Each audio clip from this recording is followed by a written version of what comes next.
Hello and welcome to another episode of the Grow Your Occupancy podcast. I'm Julie Podewitz, and with me today is Jessi Weldon, the Executive Vice President of Sales and Marketing of Primrose Communities. Welcome, Jessi.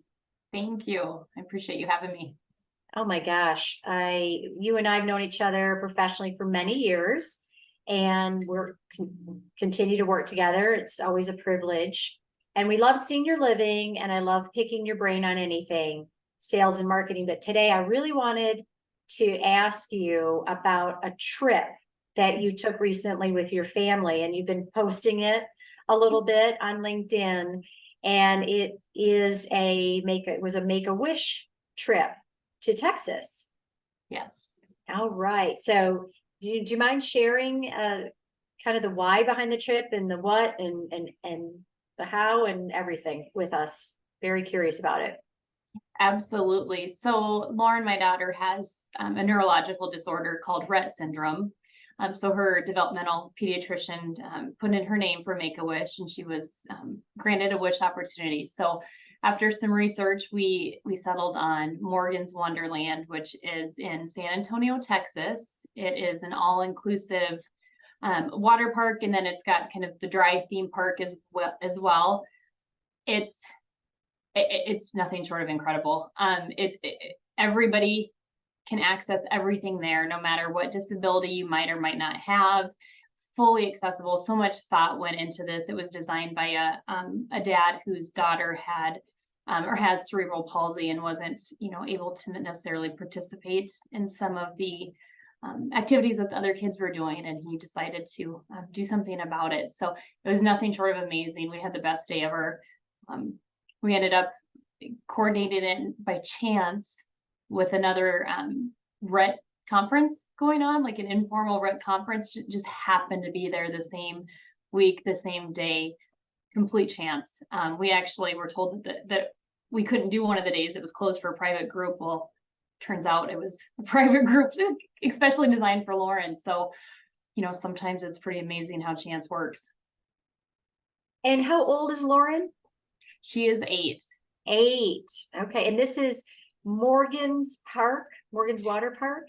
Morgan's Wonderland. Yes. Wonderland. Mm-hmm. And yes. Maybe it's named after his daughter? It is. The gentleman who, okay. Mm-hmm.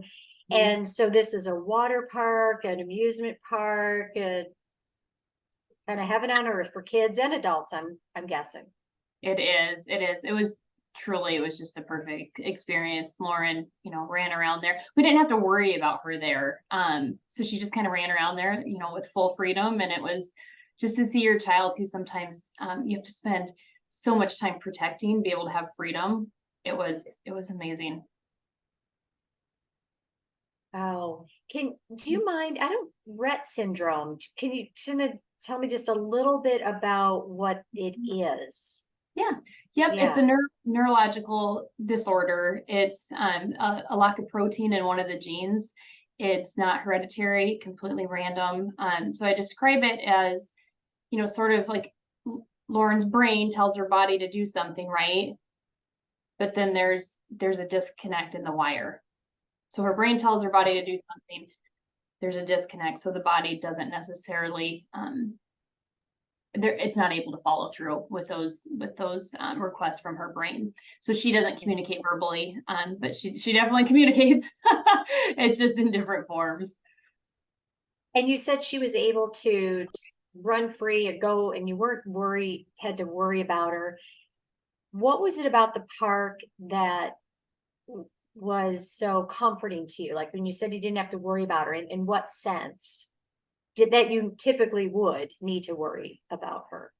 Right. So I think when you're out, anywhere in society, people are nervous or maybe leery about someone who looks different or maybe acts different, or that they just don't understand. It's out of fear. I don't think it's anything necessarily that's even intentional, but here there's so much emphasis around inclusion and accessibility, and it was a non-issue.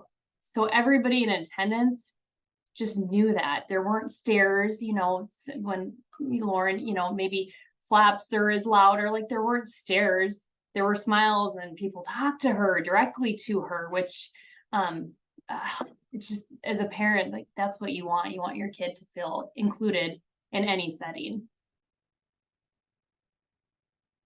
Oh my gosh, no doubt, feeling seen and heard and validated. We talk a lot about that in what we do, right? In senior living and sales and connections. And it sounds to me similar in the sense, I remember so poignantly a gentleman, a prospect not too long ago, he's in a wheelchair, and I don't know how old, 80, young, it might be 80. And he said that he was recently in a wheelchair and that he went from being somebody to never being acknowledged, going into a restaurant with his wife, not even talking to him.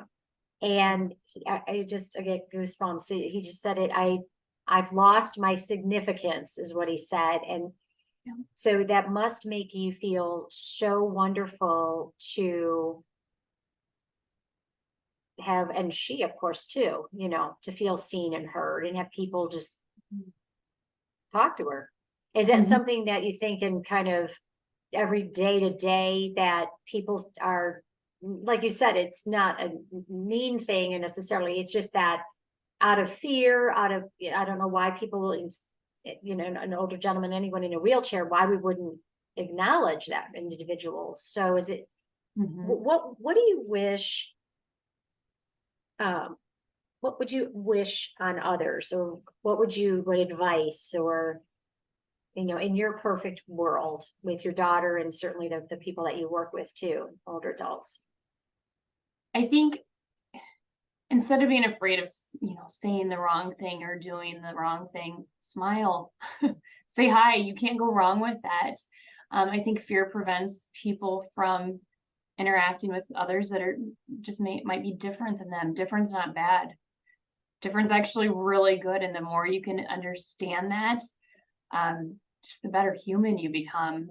And it goes down to value. Like, Lauren's value is no less than somebody else's. And up until this Make-A-Wish trip, I really shielded that and kept that part of my life private. But shame on me, because that's my opportunity to provide awareness around people living with disabilities and how to be inclusive. And that's why, after this Make-A-Wish trip, it's really empowered me to speak up and advocate outside of just the private world that we live in. Wow. And I was going to ask you what, because you had been sharing some of the, and you, as you do regularly, because I know you like to really learn and grow and stretch. And you mentioned a few things that really were powerful. What else did you learn, or was your biggest takeaway from this trip or this experience? It probably actually goes to the end of the trip. We got stuck in we got delayed in Texas for 5 entire days. United Airlines had a kind of a meltdown, right? My biggest takeaways were, one, the staff there overall, 95% plus of the United staff were so kind and so compassionate and made a difficult situation tolerable. Without that, I can't even imagine the extra stress that would have been on our plates. So kindness goes so far. Customer service is important, even when you're stressed. Whatever you can do to make your customer feel valued and heard and seen is so important. And then I would say, secondly, that be careful about underestimating someone. We considered driving to San Antonio because I was so worried about how she would do flying. I don't even remember, I think it was her physician convinced me to try it. And when she was stuck in the airport, we were there 20 hours in less than, I think it was less than 3 days. We were there for a total of 20 hours, 2 days. She rocked it. She handled it better than the rest of our family, but I would have never given her this chance if I hadn't gotten pushed. So now I know that we can go on trips, we can fly. So again, don't underestimate it. It's about what you can do. Stop focusing on what somebody can't do, and stop making that decision for them on what they can't do. And I think that applies to your, family, at work, any setting. Be careful about judging people. Oh, wow. These are Yeah, that's powerful. That is powerful. And focus on what you can do. We have a human, it's in our nature to go to the how we can't do something. It's that negative presence. And I'm sure you've heard it takes one negative comment to erase 10 positive comments. You know, you can get 10 compliments today, but one person says something negative, and that's what we focus on. I don't know if it's the way the brain is wired or why we go to the no. And again, in sales and what we do, and just in humans, we tend to go to, oh, well, that's not going to work because blank, right? Yep. And maybe in your mind, you mean, well, that's not going to work because I don't know, we've never done it, or maybe all these other types of scenarios. Right. And now it's like, well, how can it? Or sure, why wouldn't it work? And you were pushed a little bit. You were maybe pushed, you were encouraged. We need those people in our life to challenge us, right? And sometimes we don't love it. We love the challenge. We should embrace the challenge though, right? Yeah. Yes. And so you have a son too, right? Yes. Yep. He's a year younger than her. A year younger. Okay. And he went. Yep. He did. He is a huge help. He's just so empathetic. His life looks so different than most 7-year-olds.